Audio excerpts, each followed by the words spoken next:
Good morning and welcome to Painting with Keys. It's sad to say that not every song makes it all the way through every generation. There are songs that are popular for 50, 75, 100 years and then they just simply disappear.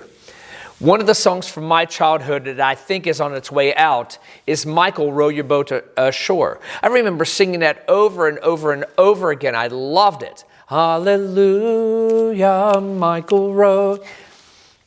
I don't think it's going to stick in this new generation. So I guess it's up to people who really like and know this song to continue singing it. Here is Michael, Row Your Boat Ashore.